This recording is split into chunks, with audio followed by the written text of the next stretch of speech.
device, you can access closed captioning through the Chicago Park District's YouTube page to view the meeting with captions. A link to the Park District's YouTube page is on the screen and can be found in the chat.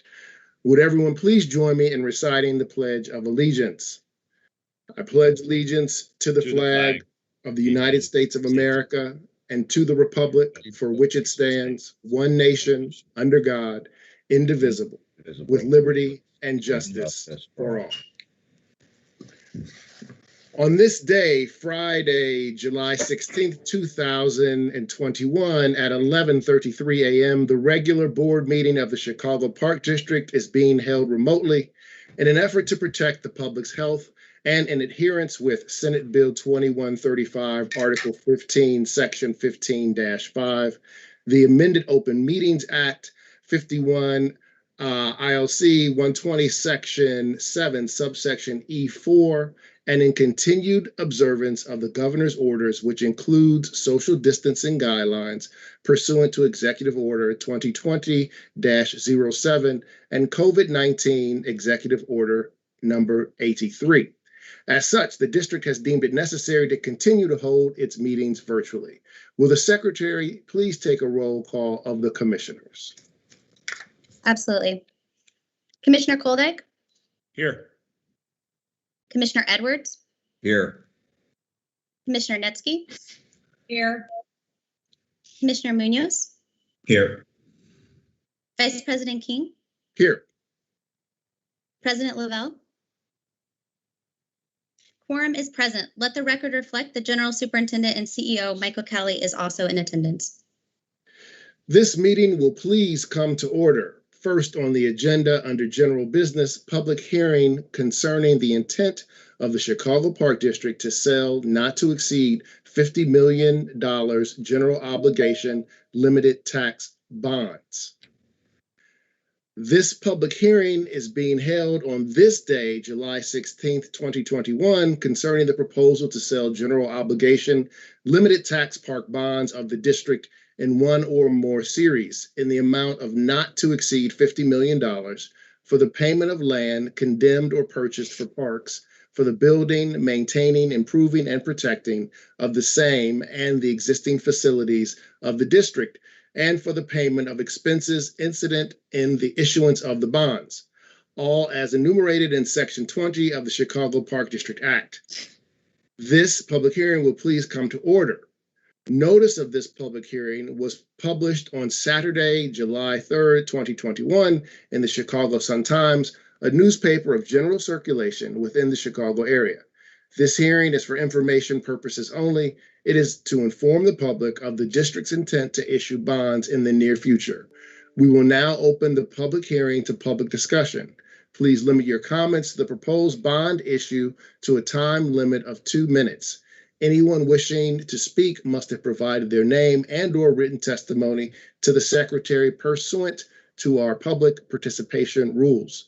Will the secretary call the names of those that have signed up to speak? For the record, we have not received any requests to speak or written testimony related to the proposed bond issue. Do any of the commissioners wish to make a comment?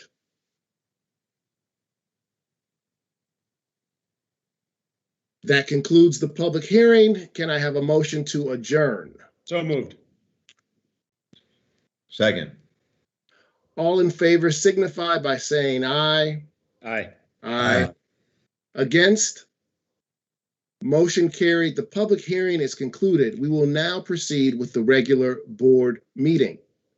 Will the secretary take another roll call of the commissioners? Commissioner Koldeck? Here. Commissioner Edwards? Here. Commissioner Netsky? Here. Commissioner Munoz? Here. Vice President King? Here. And President Lavelle? Quorum is once again present. Let the record reflect that General Superintendent and CEO Michael Kelly is also in attendance. Next, under general business, certificate of publication of the notice of public hearing concerning the intent of the Chicago Park District to sell not to exceed $50 million general obligation limited tax park bonds. This will be marked as received and filed by the Secretary. Also, under general business, certificate of publication of the change of date and calendar of the Chicago Park District Board meeting, originally scheduled for July 14th, 2021 to July 16th, 2021. This will be marked as received and filed by the Secretary. Next, approval of the meeting minutes from the regular board meeting held on June 9th, 2021. Is there a motion? So moved. Second. Will the Secretary please take a roll call for the adoption of the matter? Of course. Commissioner Koldeck, Aye. Commissioner Edwards, Aye. Commissioner Netsky, Aye. Commissioner Munoz, Aye. and Vice President King. Aye. Motion carried and the minutes are adopted. Next, under acknowledging excellence, acknowledgement of Perry Ermer, President and CEO of the DuSable Museum of African American History. President Ermer was recently awarded the Order of Arts and Letters Medal, France's highest cultural honor. Ms. Ermer became president and CEO of the DuSable Museum in September of 2015, and during her tenure, the museum has become a Smithsonian Institution affiliate and has vastly increased museum attendance. Ms. Ermer collaborated with the French Embassy on a number of initiatives, including the reopening of the DuSable Roundhouse in 2017, which brought together Chicago and French artists alike, as well as the recent centennial of Bessie Coleman, which opened this summer. We are so lucky to have President Ermer on the meeting with us this morning. The Chicago Park District commends you for this great achievement and would like to acknowledge the widespread impact your work has both made locally and globally.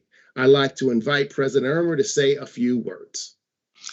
Thank you so much, Commissioner King, and this is quite an honor to be present at this gathering with the Chicago Park District Board of Commissioners. Many of my friends there, of course, Mike, Superintendent. We've known each other a long time from my days of being CEO at the Illinois Sports Facilities Authority and other roles that I've had in public service previously. It has been an amazing honor to receive this recognition from the French Embassy, the Order of Arts and Letters. Oh, there's a picture of the actual certificate, right?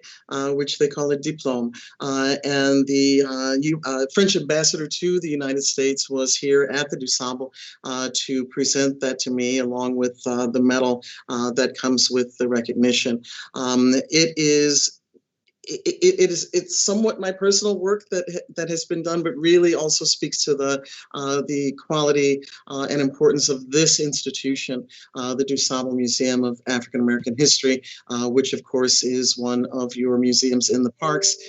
And we are very, very proud of our relationship with the Park District and very grateful for all of the support and continued support that you show us and have shown us throughout the entirety of our tenure here, which is marking 60 years this year, and our beautiful facilities here that belong to the Park District, which we are taking care of for you, and hopefully as good stewards of the main building and the Burnham Roundhouse building.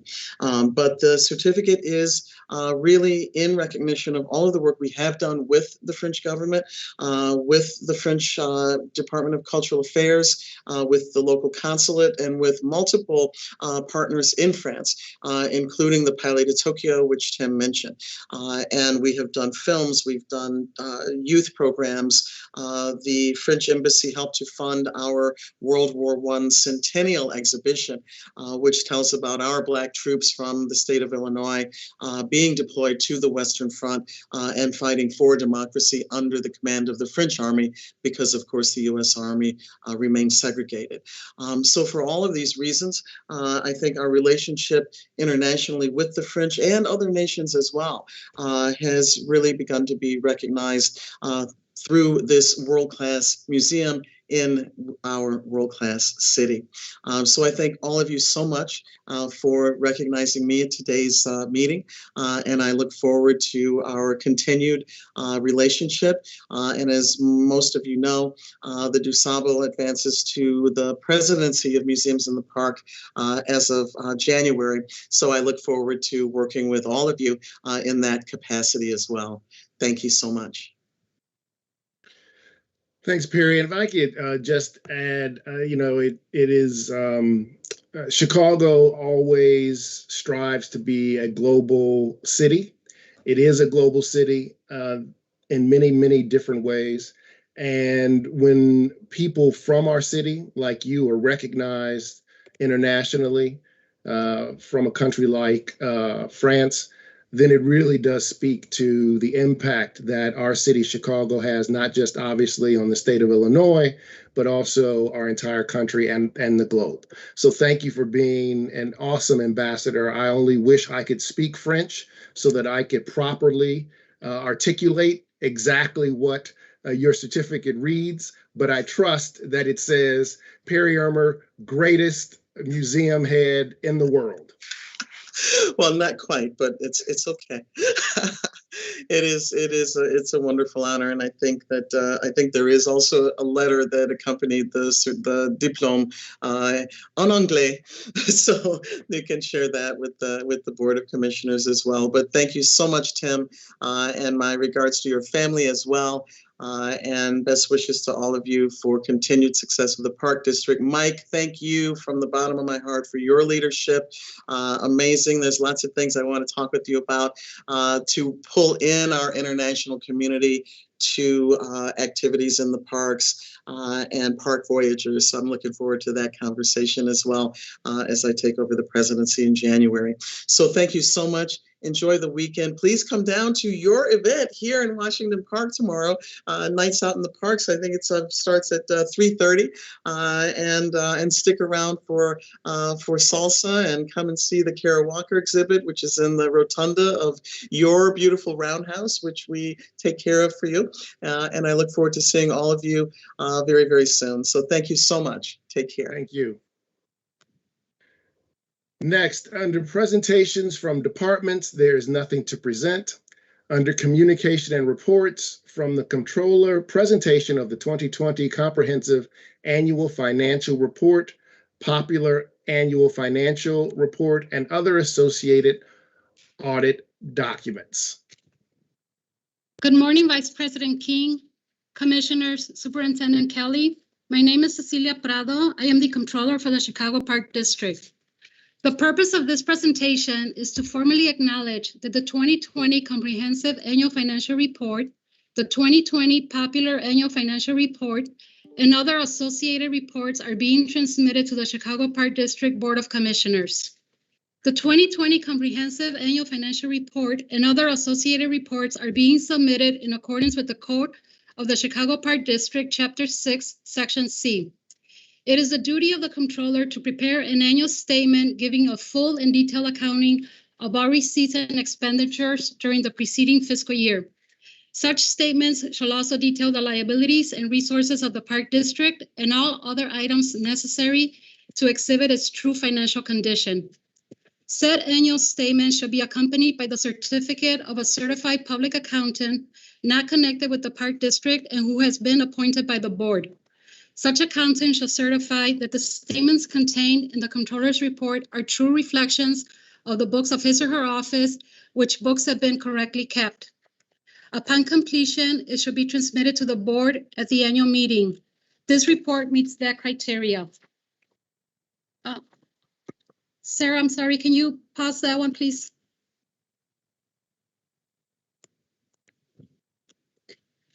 RSM US LLP certified public accountants have issued an unmodified or clean opinion on the Park District's financial statements.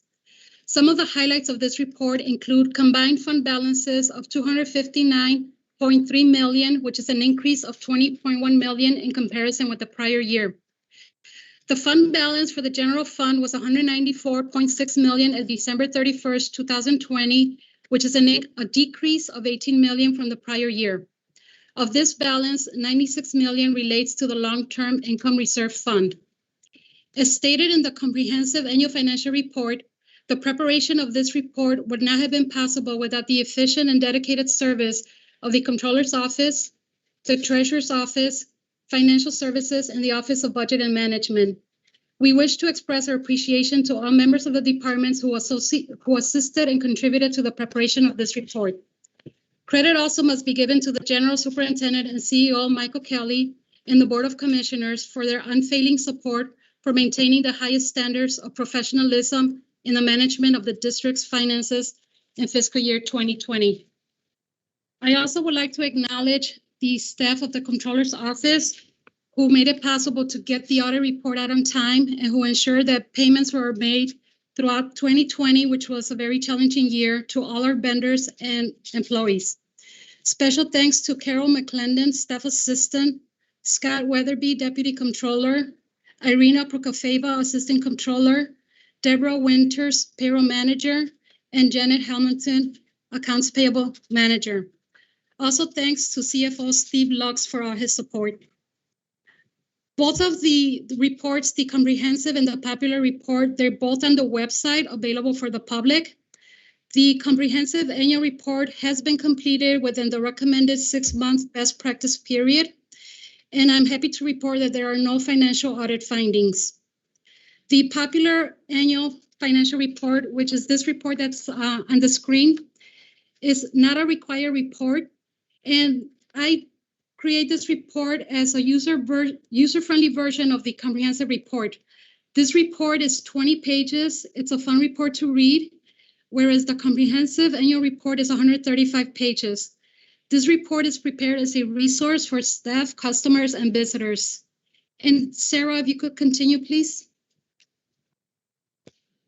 And I just want to, if you could just continue to this section. I just want to make a note that we do have financial information in this report as well.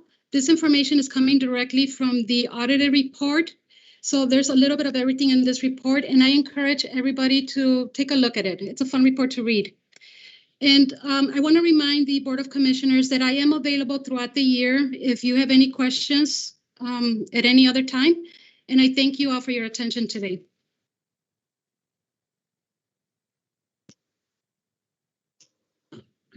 Thank you. Next is the people in the parks section. Well, I suppose, are there any questions about that presentation? We good? Okay.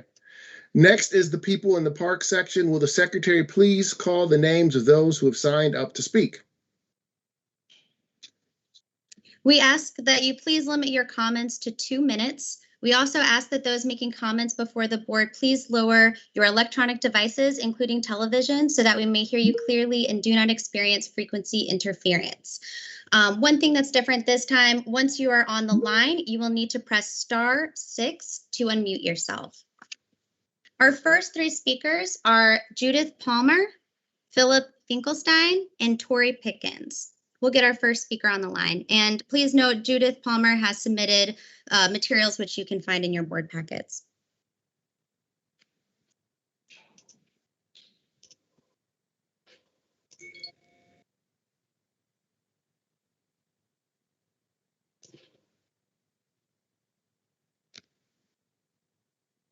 It's ringing.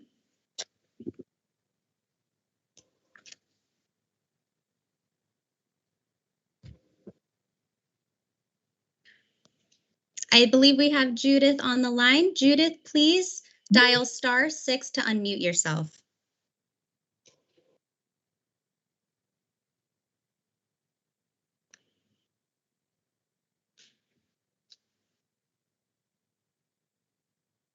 Judith, you're still showing up as muted. You'll have to press *6 on your phone to unmute.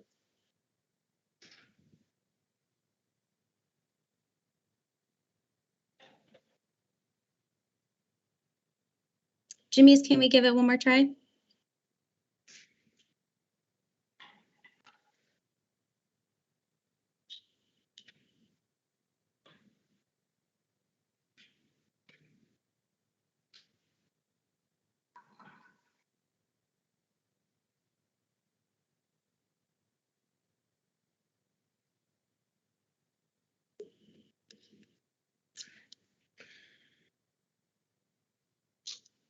If not, I can dial her.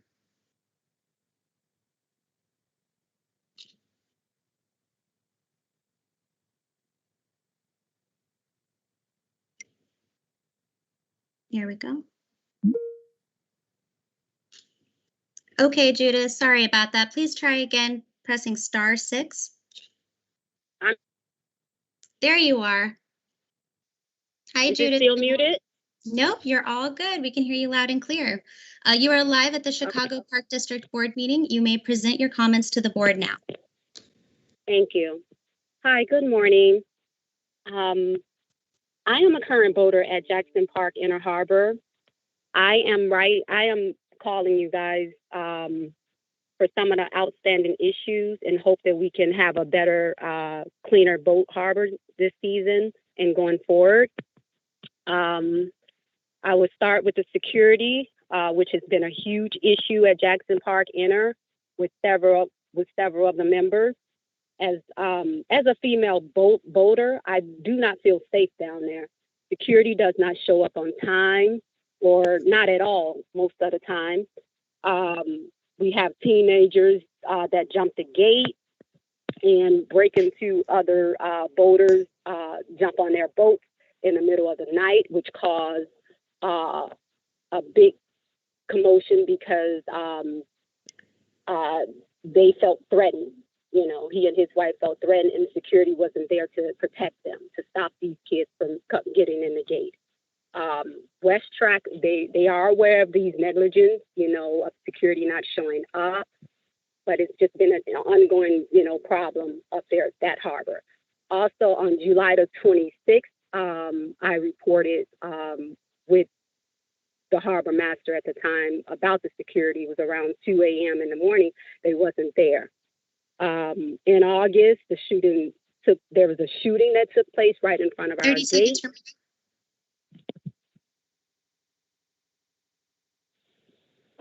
You can keep going. There was a shooting that took place in front of our gate that left everyone terrified at the harbor. We were unable to leave out of the gate until everything was cleared up. And the security was not, you know, upgraded from that point. The biggest thing that we've had now, too, is the power outages that went on for 2 days over the holiday weekend. Please make your closing remarks. Okay, and the water was cut off during that time as well. And that is just the upgrades that's at this harbor and all the harbors that's south 59th Street and Jackson Park Outer. Those were the only ones that need, you know, the power was out and that needs upgrades with the equipment and things like that. I would like to know, the questions is, West Track's renewal contract, can we look at that again and renegotiate? And also, what money is being allocated to our harbors that's out south compared to the ones that's up north? Because we definitely don't have the same resources from what West Track is saying to do the upgrades and things at our harbor. Thank you. Judith, thank you for your commentary. Certainly from a violence standpoint, sadly, I can say this is not just a South Side thing. We had a shooting recently at DuSable Harbor a couple weeks ago, which is right in the heart of downtown. So the violence, unfortunately, is everywhere right now. I am glad to know you have spoken to West Track. But Juliet, are you on the line? Yes, I'm still here. Yes. No, I'm sorry. Juliet Azimi's my chief administrative officer. She oversees a number of things, including the harbors. Juliet, can you address some of Judith's concerns? Sure. I know that our harbor manager has been in contact with the speaker and we're working on all of her concerns. In fact, she had some concerns about landscaping as well. And I just received pictures showing that those have been addressed. So we're working through them. As you know, there are some obstacles that we're facing, such as high lake levels and the violence around the city and other variables of just being in the post-pandemic operations world. So we're working through them. We appreciate your patience, but I will follow up with you directly and see how we can meet all your concerns. Thank you so much. I appreciate that. Yeah, one other thing for the record too. We have invested actually a ton of money recently in the harbors. And on a positive note, we've seen a real high uptick in the harbor, in the amount of boats that are pulling back into the harbor, right, Juliet? Yes, we No, have. ours is empty completely. We only have one dock that's full right now. So and then the outer harbor is not at full capacity as well. And I'm sure it was due because of the high waters, of course, and 59th the same way because of the high waters. I agree with that. But I don't feel like the upgrades are equal to the harbors up north, and none of the other boaters at the harbors feel the same way. We don't have simple things that the other harbors have, but we'll get into that more in depth when I guess, when me and Trudy, speak further. But the upgrades have not been invested in that harbor for years. 31st, you guys put a whole new upgrade, nice showers and everything in that harbor. But 59th, outer and inner has not been upgraded with anything. Okay, we have electrical parts that's out when it rains and storms and things like that. It needs a ton of upgrades. All those harbors down there need some tender love and care. Yeah, well, all right. Please, yeah, thank you again. Work with Juliet, and then hopefully we can start. follow up. Yeah, thank you. Thank you so much. Thank you, Alrighty. Judith. We'll release you from Okay. the call now, and you can rejoin the meeting through the link we provided. And we'll get our Great. next Thank you speaker so on the much, line. guys. Thank you for listening. Thank you. Thank you, Judith. Mhm. Our next speaker is Philip Finkelstein.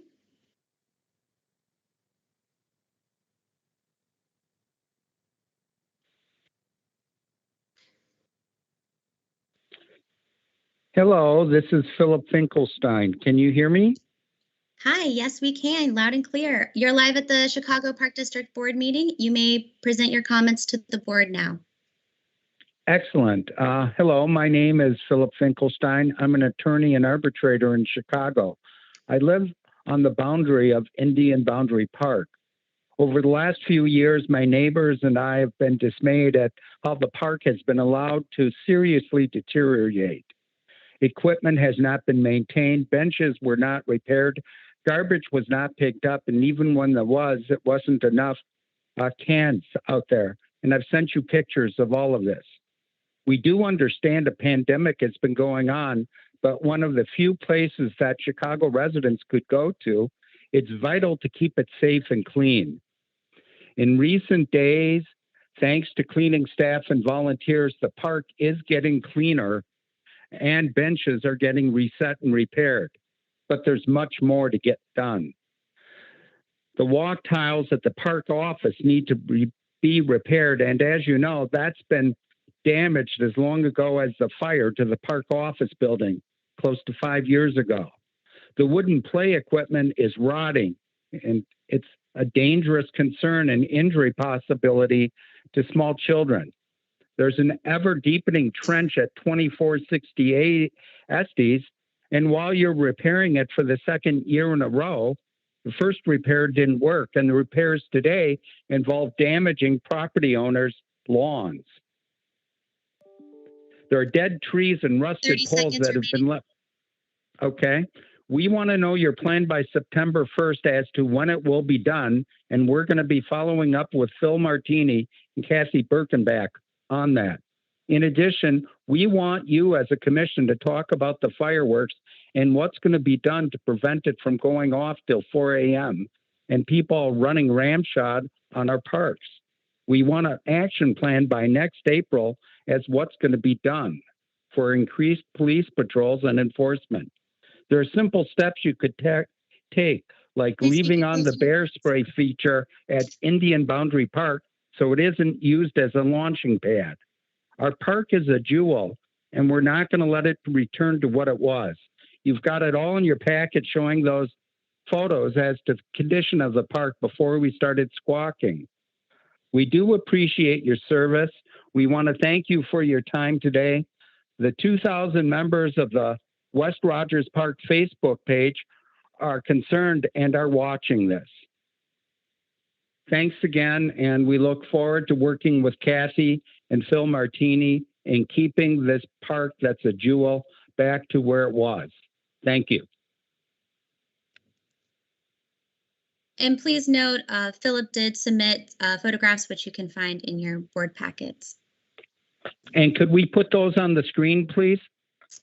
We do not have them up for the screen.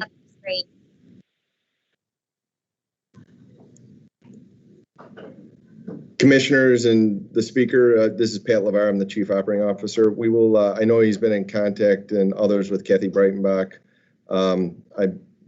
I think the best thing for us to do is I'll put my team out there and we'll do a walkthrough of the park with Phil, the speaker, and we'll address the issues and put a plan in place working with the community, with Art Richardson, Bob Arlo, and Kathy. So we'll be in touch. Thank you, Philip. We'll release you from the call now and you can rejoin the meeting through the link provided. And we'll get our next speaker on the line, Ms. Tori Pickens. It's ringing.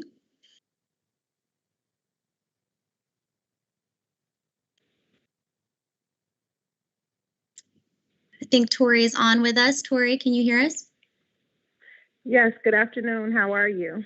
Well, how are you? You are live at the I'm good, Chicago thank Park you. District Board meeting. You may begin your comments now.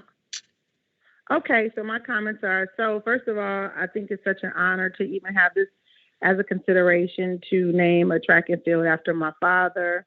He was definitely an advocate for updated park facilities and quality programming in the community, and he has such an affinity for parks, especially on the east side of Chicago. And he just wanted to, you know, make sure that they were just as beautiful and manicured as any of the other parks in the city. And in particular, Jackson Park, that was a place where his grandson often practiced football with Wolfpack. It was also an area where we often picnicked and had family gatherings. And I think that he would just be very happy to see that there's something there to honor his legacy, as he, you know, was also a Olympian in the 1964 Olympics, which in Tokyo, which happens to be coming up again this year. And it would just be so great that, what if we could say that this track and field produced some of the greats in the future Olympians, where maybe somebody like Jessica Saunders or practice shot put. Like, our children in the inner city community just really need to have an opportunity to enjoy quality facilities that can help them with skills that they can use outside of the community, inside of the community, and that can help them get further in life. So I just want to say that I think that he would just be a proud South Shore resident. You know, he would know that this is a place where children can do something different besides just sitting in a house playing video games. And I think that he just would really love it, you know, if his legacy could be continued in the South Shore community in particular. You know, he was a Chicago Bear, and to see some of the guys from Mount Carmel and just different schools in the area practice at this park, he was always just standing out there watching them and just trying to see who was going to be the next biggest star. And then, but he just really just had a love for the parks, their facilities, and what they promised, and the types of opportunities they offer to children. And I just like to say thank you for even allowing this to be something that you guys have on the table. And hopefully we can see this process through and continue his legacy and help people to understand the impact that he made in the community.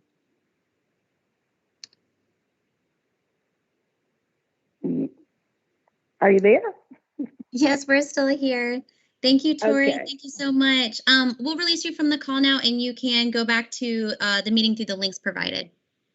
Okay, thank you very much. Bye-bye. Thank you, Tori. Okay, and we'll get our next speaker on the line. Our next three speakers are May Toy, G Toy, and Elise Denard. These three speakers are all addressing Skinner Park.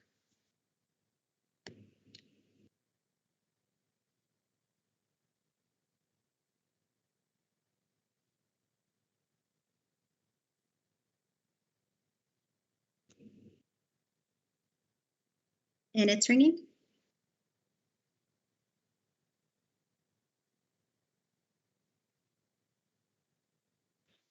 Okay, we have May on the line. May, you may need to unmute yourself by dialing *6. Thank you, Tori. Yes, I did. So much. We'll release you from the call now, and you can go back May, to. there's a little bit of echo. You may need to step away from the computer while you're watching the meeting.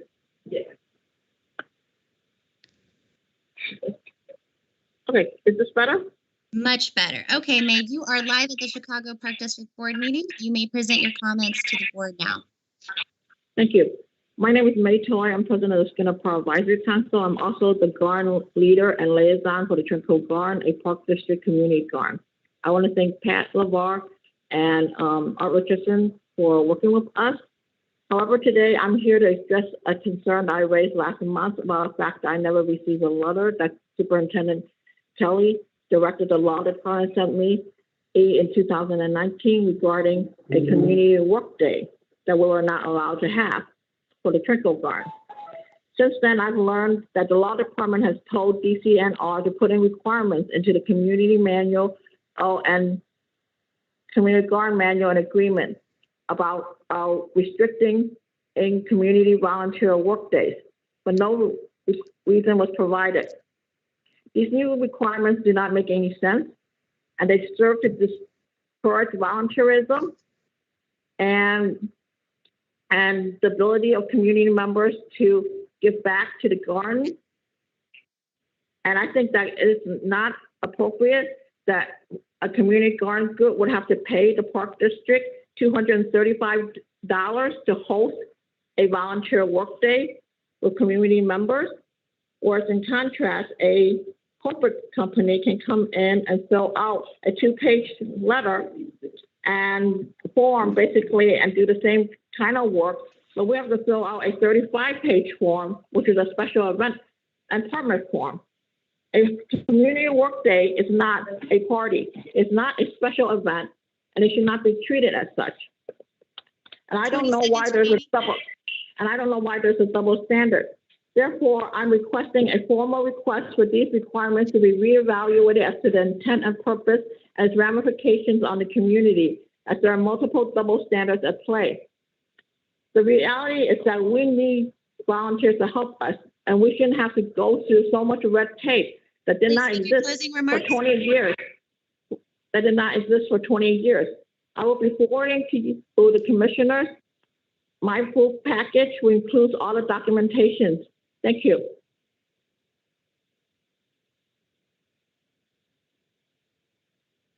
Okay, thank you, May. We will release you from the call, and you may rejoin the meeting through the link provided. Thank you. And we'll get our next speaker on the line, G. Toy.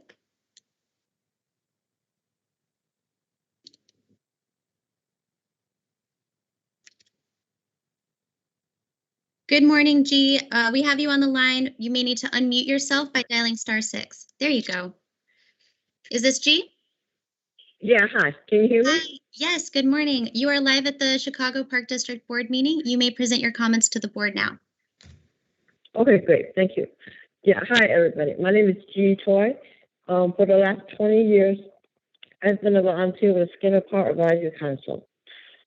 A field permit was issued at Skinner Park for July 9th, 2021 for a softball game by the park supervisor.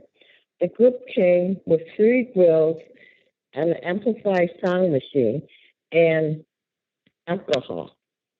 Okay, this group should have gotten a special event permit as well as a field permit. This happens all the time.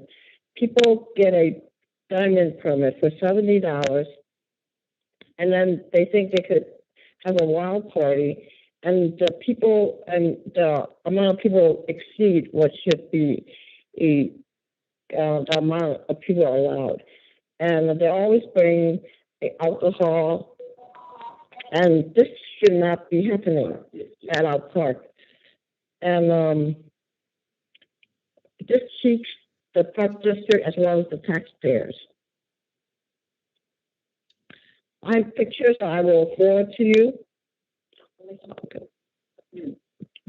Oh, and there was no staff at Skinner Park at that time, and no one to supervise this group.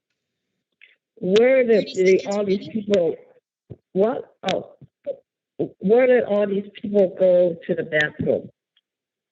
Sadly, in the community garden, where I have been a volunteer for 20 years. Skinner Park is the second oldest park in Chicago. It was sad that they were grilling under one of the oldest trees and hurting the tree. Under the Park Please District make your closing Code, remarks. okay, under the Park District Code, grilling is not allowed within 10 feet or under the branches of any tree.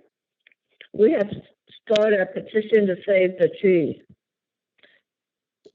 We have raised this issue for many years and the harm to the trees. And it affects the health and safety of our community. Why is the Park District violating their own code? This is wrong on so many levels.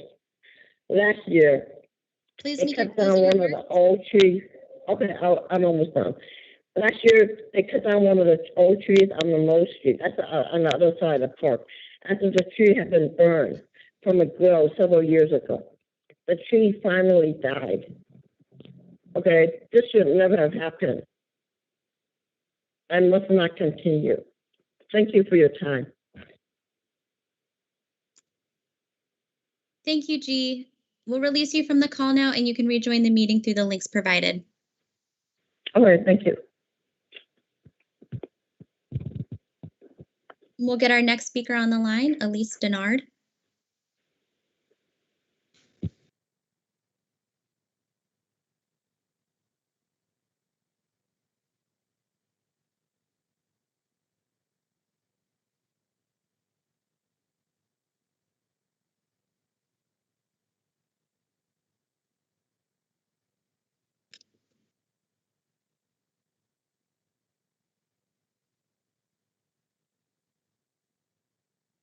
And it's ringing.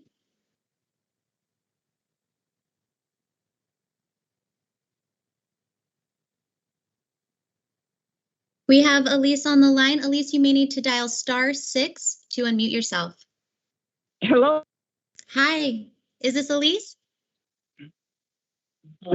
Hello. Hi, is this Elise? Yes, it is. This is Elise Denard. Is this Good the Board morning. of Commissioners? It sure Okay. is. You are live at the Chicago Park District Board meeting. You may present your comments to the board now. Oh, thank you. I am an Academy Square representative and chair of the senior committee for the Skinner Park Advisory Council. I work with Academy Square social coordinator and management to keep our residents informed about Skinner Park. I am concerned about the health of the trees at Skinner Park in regards to the designated barbecue area, which is the whole side of the park on Adams Street. I am also concerned for the health of us seniors because smoke is bad for our lungs. The trees can't clean the air if they're harmed by the heat and smoke from the grills. Skinner Park is the second oldest park and home to many beautiful trees. We, the community, and especially the Park District, should be protecting these trees. Despite our laborious efforts to convince the park supervisor to follow the Park District code, he still designated the barbecue area next to our beautiful trees. This is wrong and violates the Park District code. Just last week, he issued a softball permit to the group set up 3 grills under a grand old tree. This hurt the trees and shortened their lives. The Park District knows this is true, which is why it's against the code to grill under a tree. The Park District must stop violating its own code. Please fix this as soon as possible, like tomorrow. There's no area that can designate a grilling area without violating the code, and it hurts the trees and us seniors. We need our trees.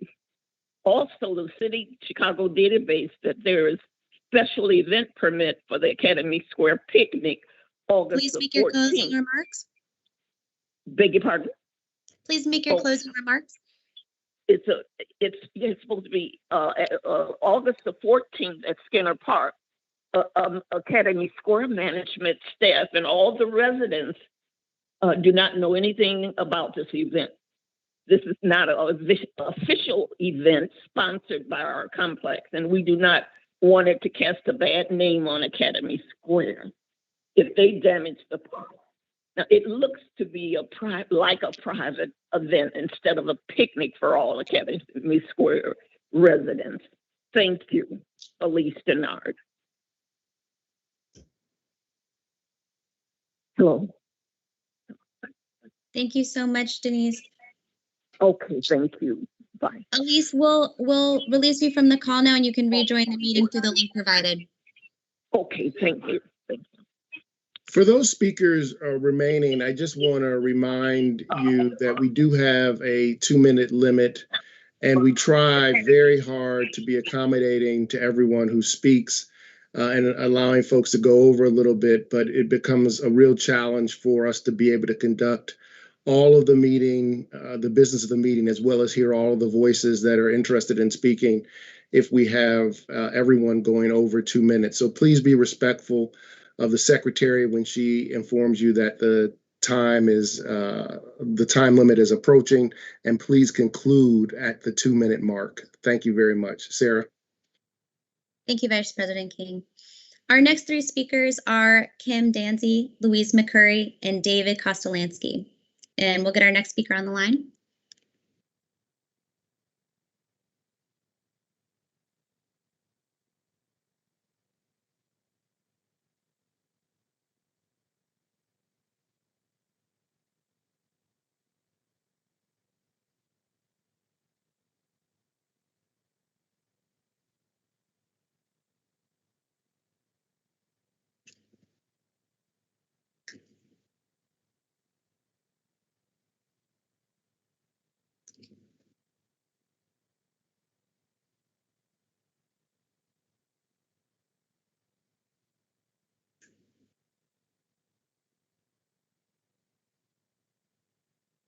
Do we have Kim on the line?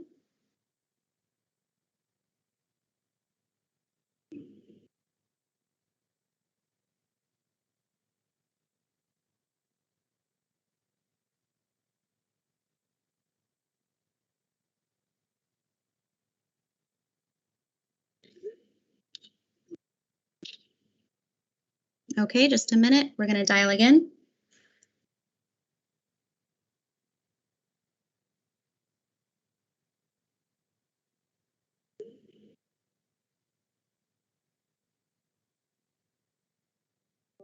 It's ringing.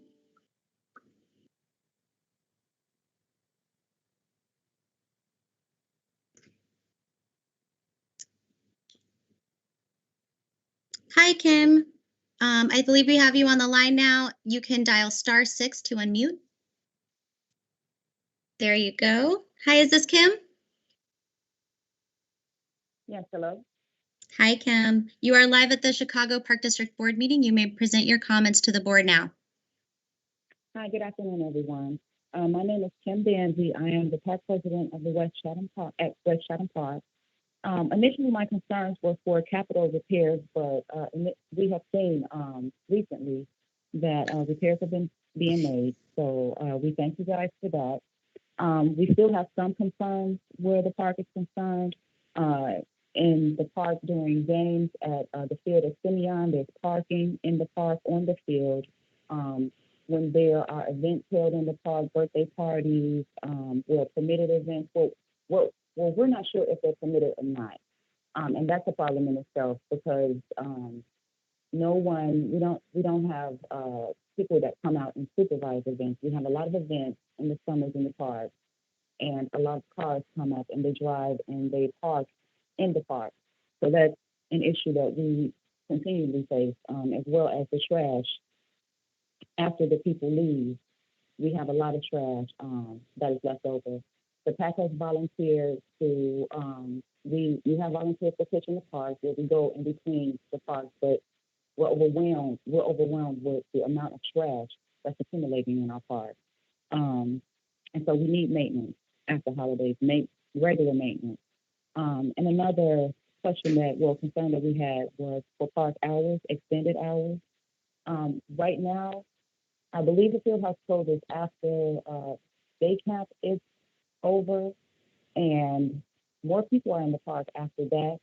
There are concerns with the people who use the restrooms. There are concerns. 20 seconds remaining. Okay, well, restroom issues, park hours, and security in the park. We would like to know if we could get all of those things done and what the PAC can do to help bring those things to the park. Thank you so much. Art Richardson, can you follow up on this one? Yeah, I don't know if Art's on. But yeah, we'll follow back up. Yeah, we've been working with the advisory council for a few months now on different upgrades and different things that they've requested. But Art, if we just follow back up with the speaker, we'll get this stuff taken care of. Will do. Thank you so much. Thank you, Kim. We'll release you from the call now, and you can rejoin the meeting through the links provided. And we'll get our next speaker on the line, Louise McCurry.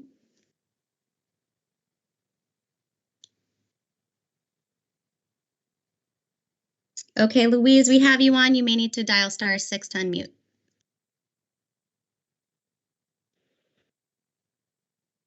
There you go. Louise, are you there? I am here. Okay. Yay, great. Louise, you are live at the Chicago Park District Board meeting. You may present your comments to the board now. Thank you so much. I promise I'll be less than 2 minutes so you can get on to the business. We at JPAC just want to express our sincere appreciation for the years we've had Farrah Tunks as our region coordinator. Farrah has worked long, hard hours, many hours after she should have gone home. She's taken on incredibly difficult projects with courage and a smile and made wonderful things happen in the parks. She's been the creator of numbers of new programs that help our kids try out new skills, new games, new dances, new activities that they've never worked with before.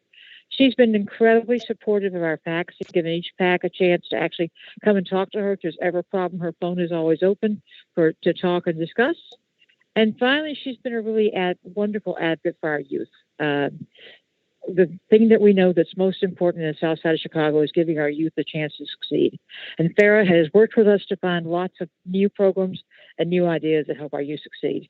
And she does it all with a positive attitude, and she always comes back, follows up with phone calls when there's a question. So just want to say we know how lucky Central is going to be to have Farrah. We would just like to make sure that we get Farrah's twin to help us out in the Southeast region. So thank you so much.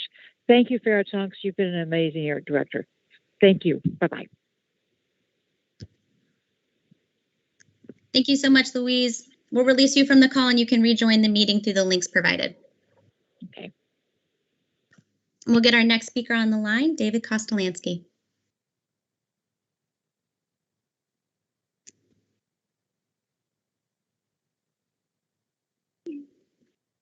And it's ringing.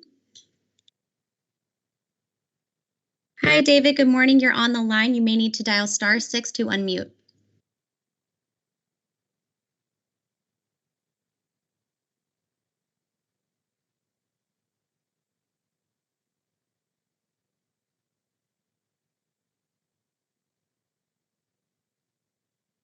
David, we have you on the line, but you're going to have to press *6 to unmute yourself. There we go. Hi, is this David? Can you hear me? Yes, we can hear you. David, you are live at the Chicago Park District Board meeting. You may begin your comments to the board now. Thank you, Vice President King, Superintendent Kelly, and the board members for this opportunity to speak. I want to thank you for areas of improvement during the last year, including the replacement playground that you recall was extremely dangerous. We look forward to finishing the playground and opening the first of its kind in Chicago, inclusive adult exercise equipment area. Special thanks to Pat LeVar, Beth Downs, and Tiffany Sostin for their support. The PAC, the support of volunteers, has continued to show our support of both Lakeshore and Seneca parks in many ways, including bi-weekly cleanups to the parks and streets from early spring through fall this year and last. We also make financial contributions to the park and have committed a significant sum of money towards the inclusive adult exercise equipment area and finishing the playground.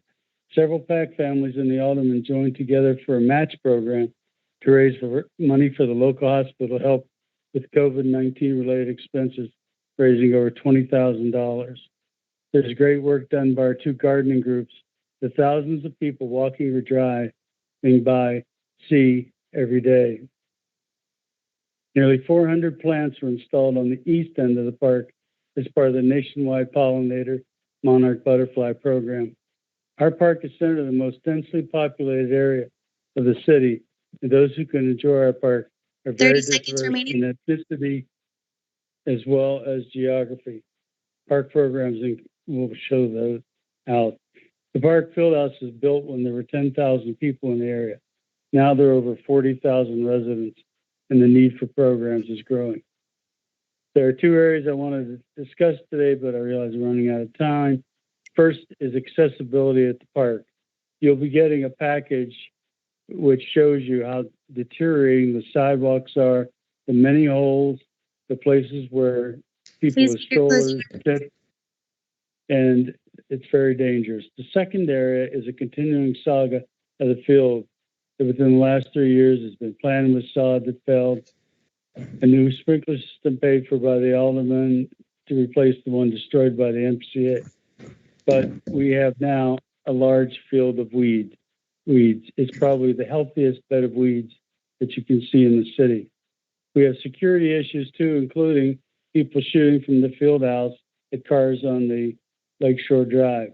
There are other needs to enhance security and more lights, cameras that the PAC has offered in programming updates. Please make your closing remarks. So I am sending this package, Sarah, and I do hope that you'll read my comments. You'll see there's a lot that are in yellow, which means I didn't read them out loud, as well as look at the pictures.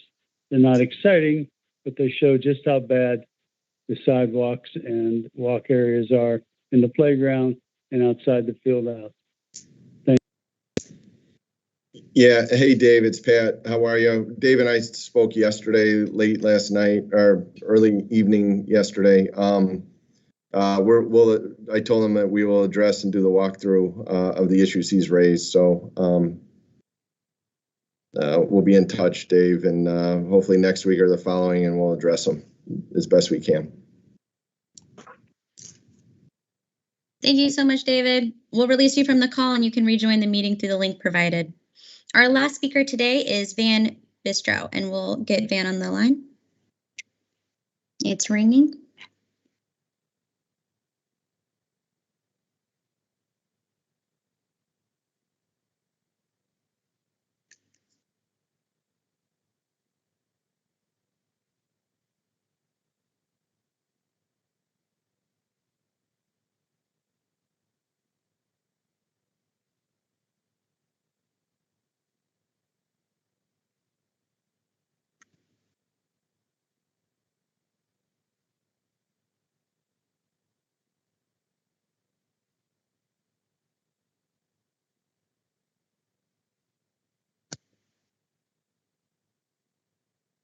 I don't see Van on the line. Do we want to give him one more ring?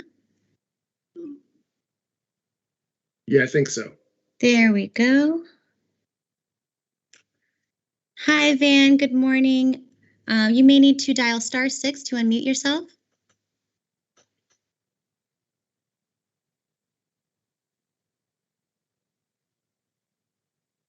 Van, if you can hear us, dial *6 to unmute.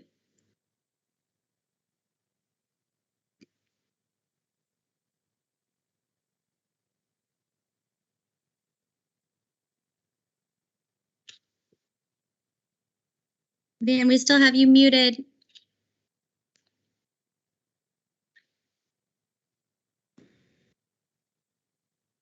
I'm going to dial from my phone. We'll see if that works better.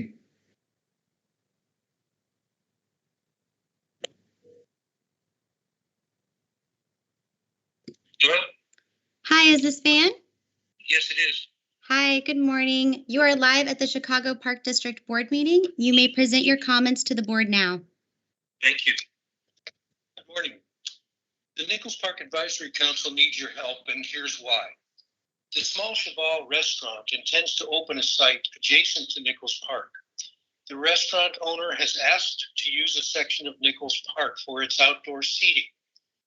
Representatives of the University of Chicago, who owns the building, the Small Cheval, Park District, and the Advisory Council met on May 12, 2021 at the proposed site to discuss details. The Advisory Council was asked for our input and support. We were pleased with having the restaurant join our community, but many details were still to be determined. We made several suggestions and were assured that all of these would also be added to the agreement. We would also be able to add further ideas later, but with no assurance that any of our ideas would be incorporated in the final agreement. In order to assure the community that this project would be successful, we requested the right to review any draft agreement before it was finalized. That request was rejected. We provided a more complete list of ideas in an email to Maria Stone on June 12th.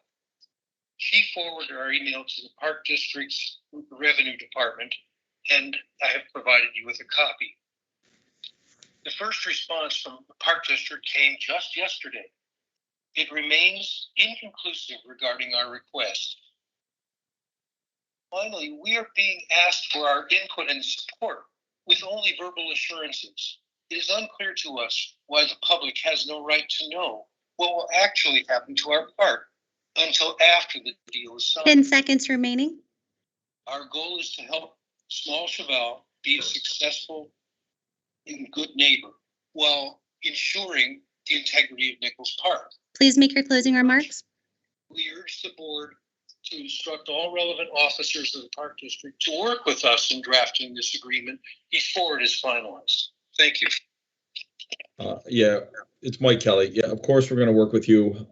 Either Juliet or Art, someone from your teams follow up and continue to keep Nichols Park Advisory Council in the loop on this. Certainly, we want to offer them their feedback. Yeah, will do. I know that our Department of Revenue and Legislative and Community Affairs members, as he just mentioned, have been in communication, and we will continue to do so through the process. Great, thank you. And please note for the record that Van Bistro has submitted documentation which you can find in your packets. That is our last speaker. Please let the record reflect that Hallie Kazada has submitted written testimony, which you can also find in your packets. Thanks to all of our speakers. Your comments have been received and someone will be reaching out to you to address your concerns. We will now proceed with the remainder of the agenda items for today. Under unfinished business, there is nothing to present.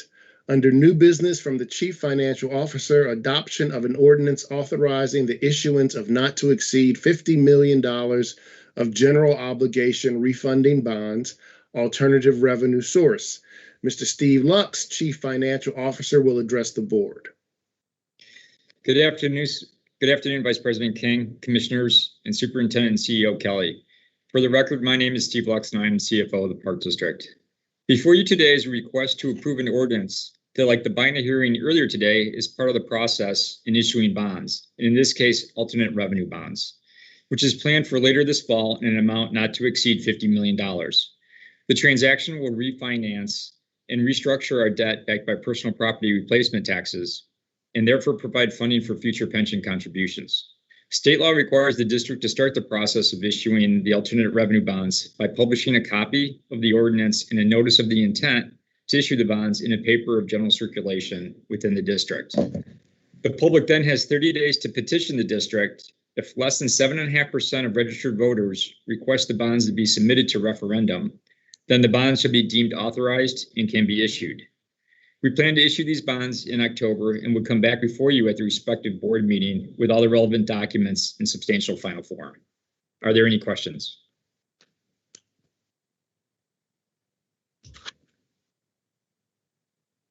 If there are no questions, I would ask for a motion. So moved. Second.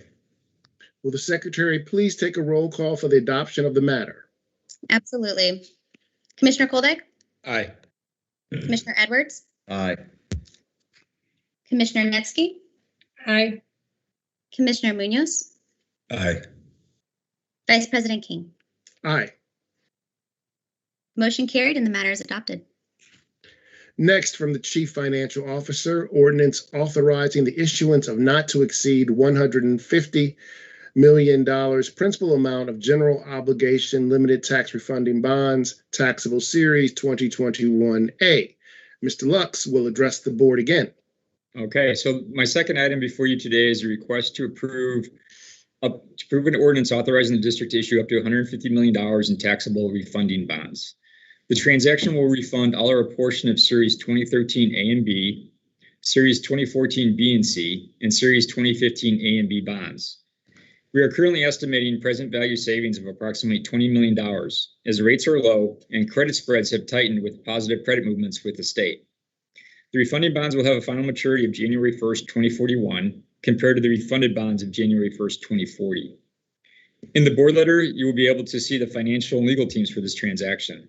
The total MBWB service veterans percentage of the underwriter team is estimated at 32%, and over 38% for the MBWB for the legal team.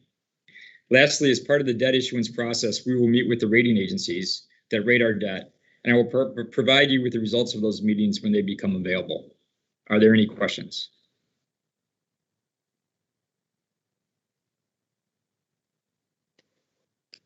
Commissioner Koldeck, you're muted.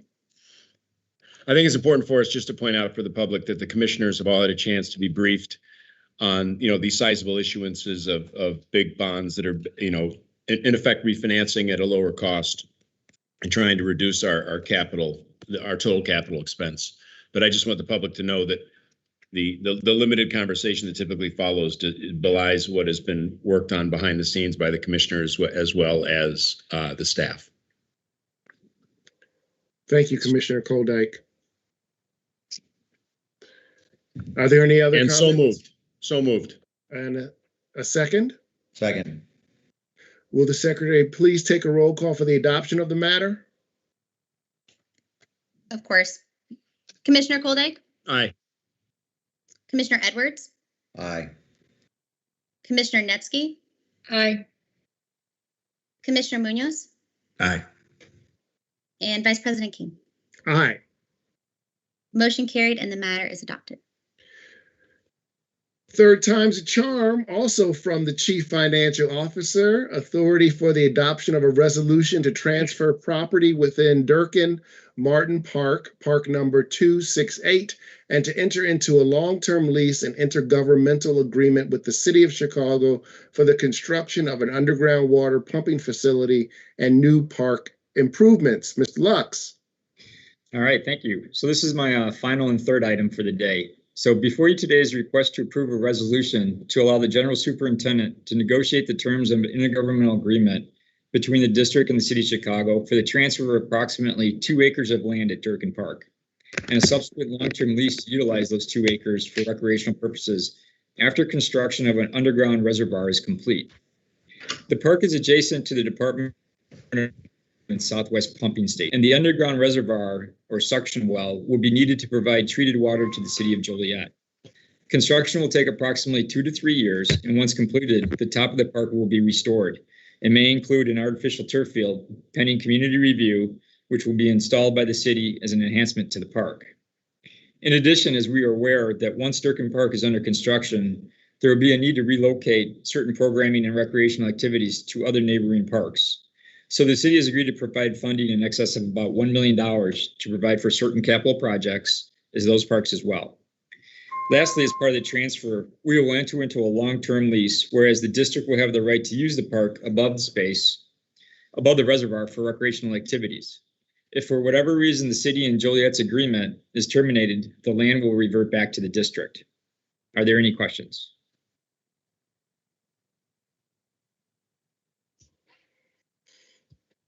Commissioners, any questions? So moved. Is there a second? Second. If there is no objection, we will apply the last favorable roll call vote from the prior matter to this matter. Thank you. Any objections? Hearing none, the motion carried and the matter is adopted. Thank you, Steve. Next, from the Director of Facility Management, authorization to enter into a contract with Albright Construction Company for pour-in-place playground surface repairs and replacement district-wide. That is a mouthful. Specification number P-21004. Bob Arlo, our Director of Facility Management, will address the board. Thank you, Vice President King. Commissioners, General Superintendent and CEO Kelly, good afternoon. I'm Bob Arlo, Director of Facility Management. I'm here today to recommend that an order be entered authorizing the General Superintendent or his designee to enter into contract with Albright Construction. This contractor was selected pursuant to publicly advertised request for proposal and subsequent evaluation committee review. No work may commence, no procurement made, and no payment shall be made prior to the execution of written agreements. The Department of Facility Management is responsible for the maintenance and repair of 541 playgrounds throughout the Chicago Park District, with approximately 185 playgrounds that contain pour-in-place surface or rubber tiles. Due to the nature of this project, after time it becomes brittle, shrinks, and deteriorates based on seasonal changes. Between the Departments of Facility Management and Planning and Capital Construction, the Chicago Park District annually repairs or replaces approximately 30,000 square feet of surface. Having this contract in place will allow us to meet our operational needs at a fair and reasonable price. The repair and replacement of these specialized surfaces are what's required in this contract, and Albright Construction has the experience, capacity, and ability to perform. Therefore, it is in the best interest of the Chicago Park District to award Albright Construction this contract for pour-in-place playground surface repairs and replacements. May I answer any questions?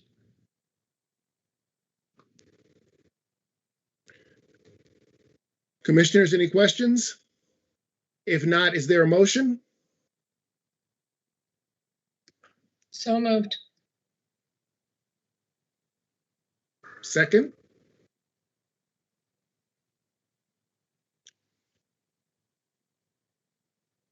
Is there a second? I can't second myself. Nope. I don't think I can second. Second. Thank you.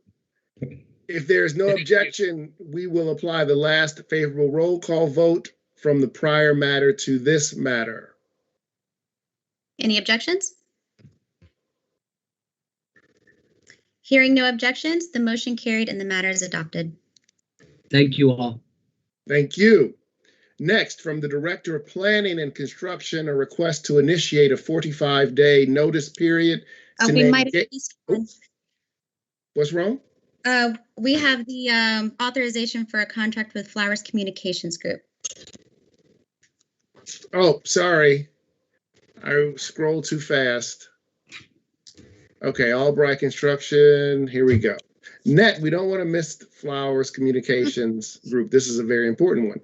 Next, from the Director of Communications, authorization to enter into a contract with Flowers Communications Group for video production services for the Chicago Park District's social media and web content, promotional materials, and visuals for public presentations.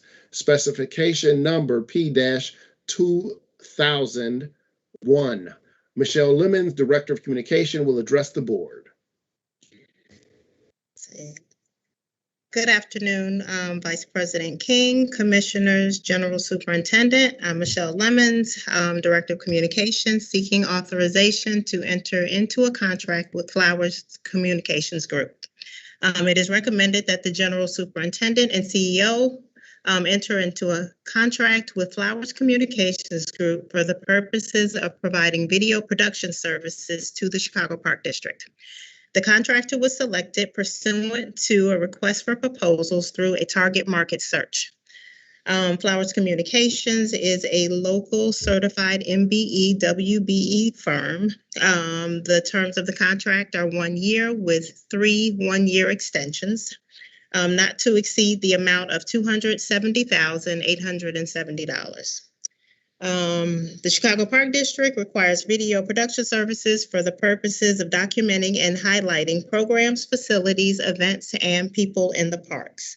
Video content will be used to promote the district's social media platforms, the website, as well as visuals for presentations and other special projects. Let's see. Flowers Communications Group is a Chicago-based firm with more than 30 years of experience. They are a full marketing and creative services firm, which includes video production, social media, and strategies. Further, they have the resources and experienced staff to provide pre-production, production, and post-production services.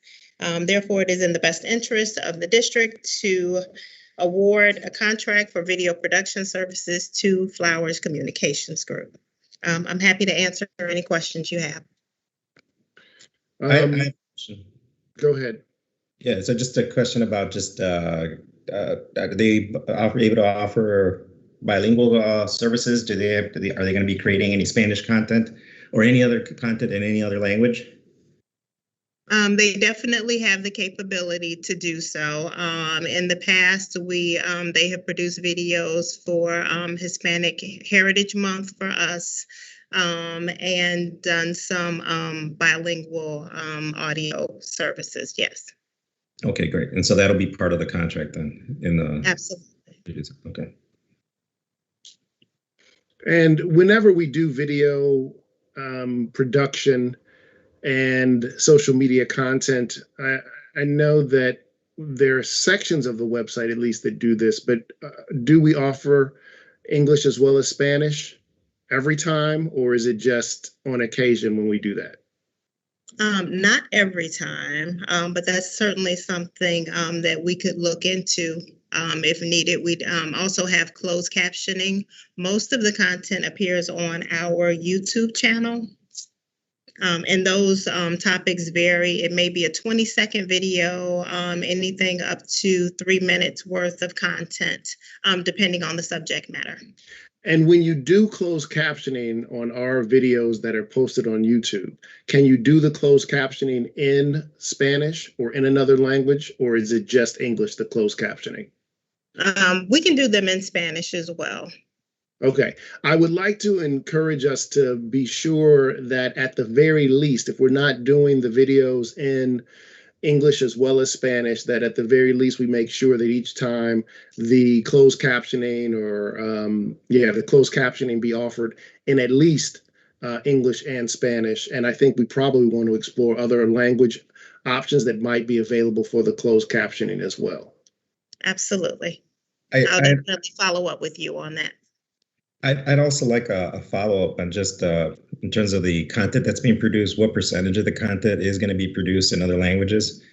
And if some of the content is going to be both in English, Spanish, or other languages, I'd like to know what that, at least get a broader idea of what the plan is going forward to make sure that the content is available in multiple languages. Absolutely.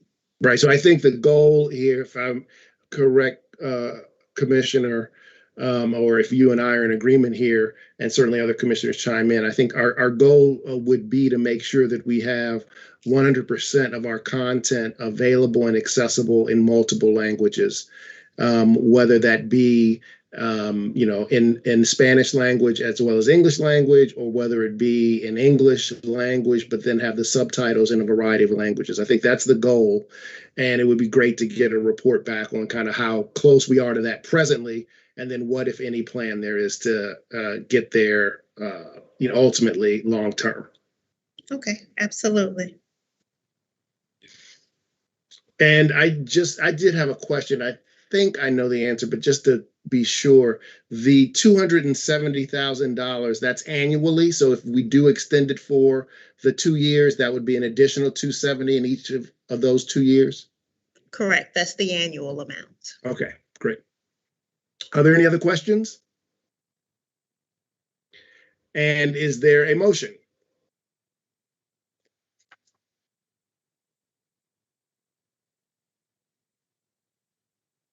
So moved. Thank you, Commissioner. Is there a second? Can you hear me now? Yep, I'll second. perfect. Thank you. If there's no objection, we will apply the last favorable roll call vote from the prior matter to this matter. Any objections? Hearing no objections, the motion carried and the matter is adopted.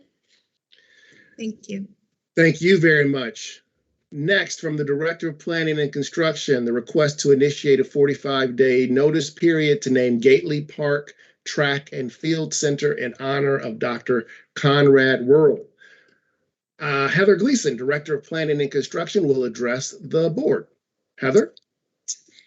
Thank you, Vice President King, Superintendent Kelly, and members of the board. It is recommended that an order be entered authorizing the General Superintendent or his designee to initiate a 45-day notice period to solicit public input to name the Gately Park Track and Field Center in honor of Dr. Conrad Worrell.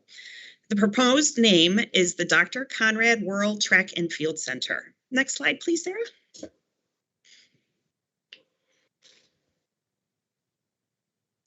Gately Park is located at 744 East 103rd Street in the Pullman community area in the 8th Ward. Next slide, please.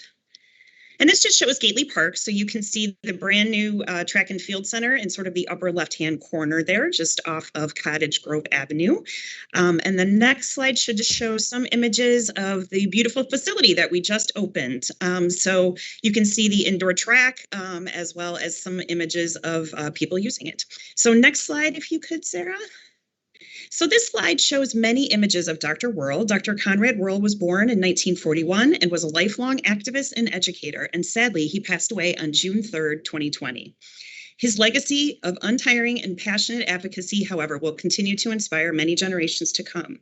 Dr. Worrell was born in Pasadena, California, but moved his family to Chicago at age 9 and spent the rest of his life here.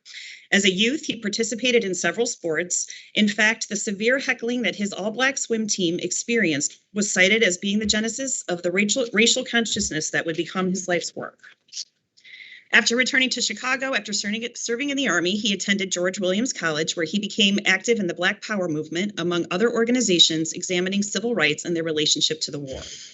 Dr. Worrell went on to earn a master's degree in social service administration from the University of Chicago and a doctorate from the University of Wisconsin at Madison.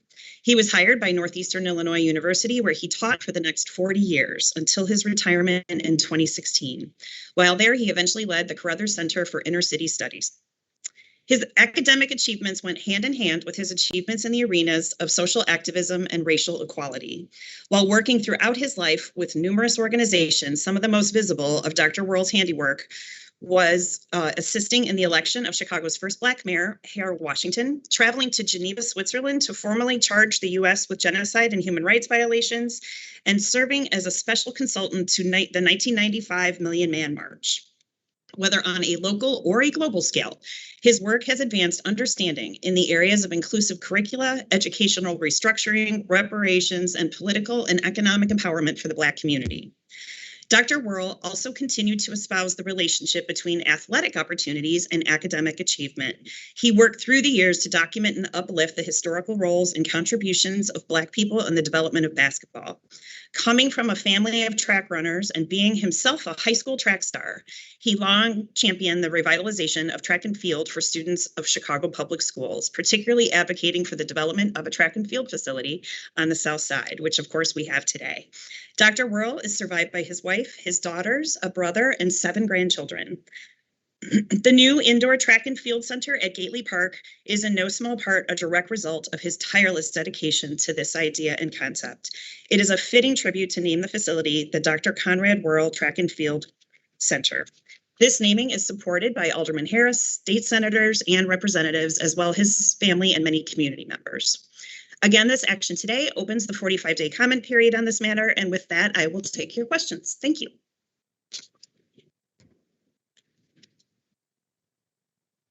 I'll just point out that Dr. Worrell was at the groundbreaking for Gately, even though he was not able to be there for the actual ribbon cutting because of his death. So I think this is a fitting tribute. If there are no further comments or questions, is there a motion? So moved. Is there a second? Second. If there's no objection, we will apply the last favorable roll call vote from the prior matter to this matter. Any objections? No. Okay, hearing none, the motion carried and the matter is adopted. Also, from the Director of Planning and Construction, the request to initiate a 45-day notice period to name Jackson Park Turf and Track Field in honor of Bob Pickens.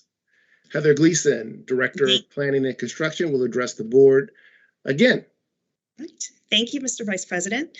It is recommended that an order be entered authorizing the General Superintendent or his designee to initiate a 45-day notice period to solicit public comment to name Jackson Park Turf and Track Field in honor of Bob Pickens. The proposed name of the field is Bob Pickens Field. Next slide, Sarah, please. So the Jackson Park Turf and Track is located east of Stony Island Avenue, west of Hayes, between 62nd and 63rd Streets in the Woodlawn community area in the 5th Ward. Next slide. So this is just an aerial showing you where it is located. Just to remind the board, so the previous track and field is just to the north. That will eventually become the Obama Center. And so we are reconstructing a new field to the south. And the Obama Foundation is sponsoring this effort as well. And Sarah, if you could go to the next slide, I think we have an image of, so the field is still under construction. We're getting close to being finished, but you can see the brand new turf that has been installed. So we're excited to wrap that project up soon. Next slide, Sarah. Thank you. Robert J. Pickens was born in 1943 and sadly passed away on April 12, 2018. He grew up in Illinois and attended high school in Evanston, where Coach Elias George mentored him and introduced him to wrestling.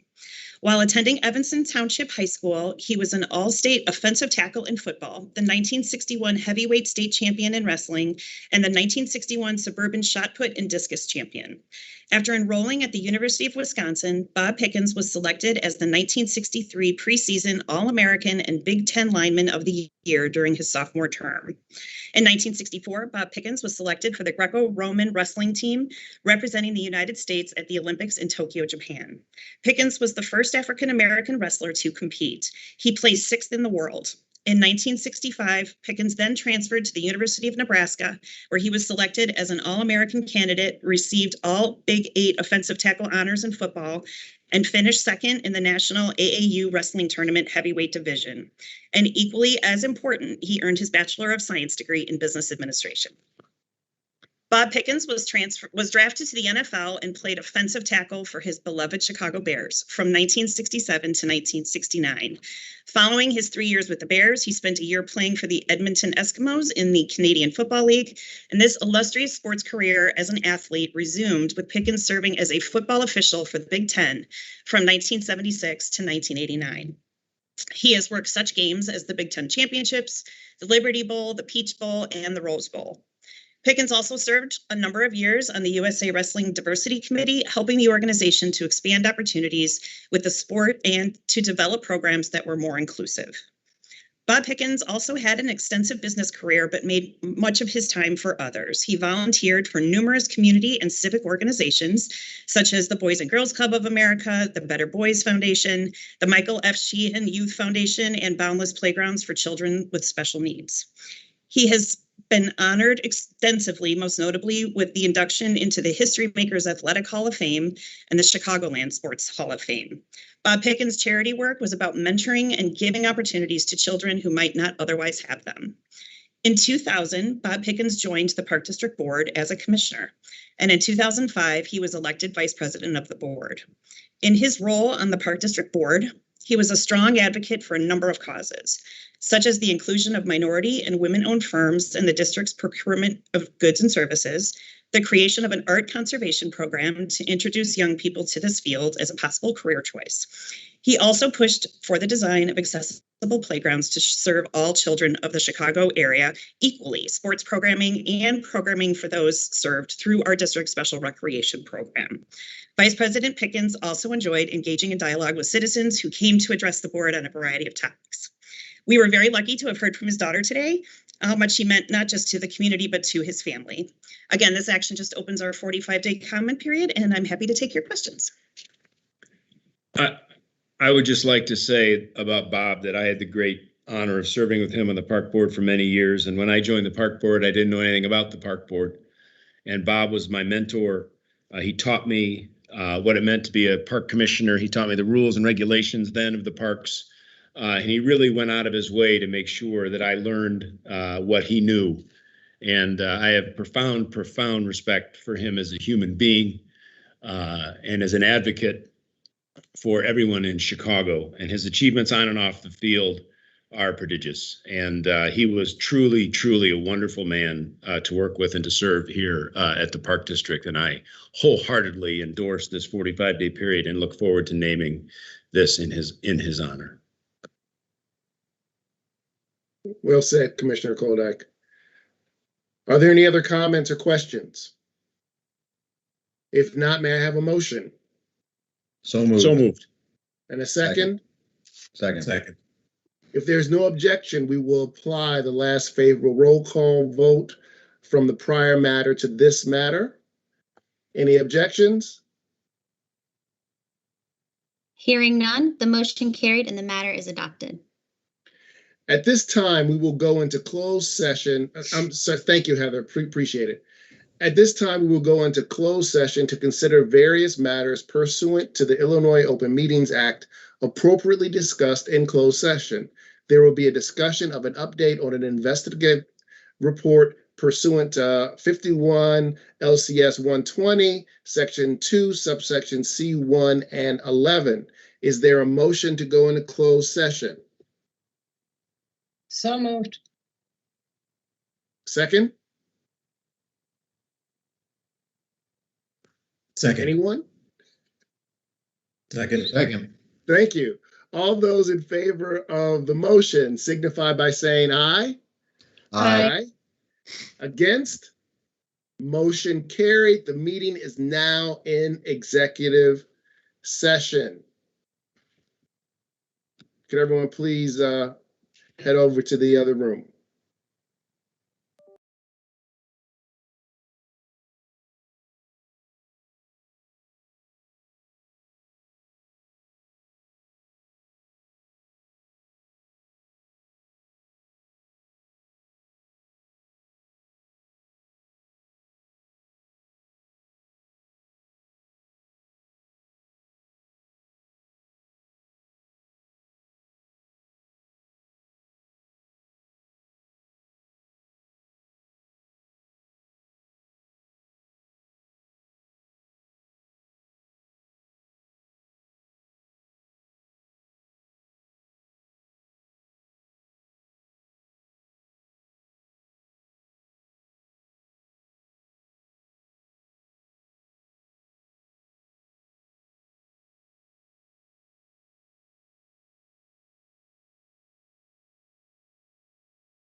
to return to open session now as So moved.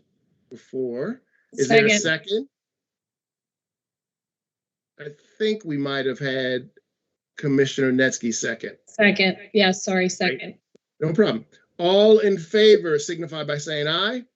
Aye. Aye. Any against?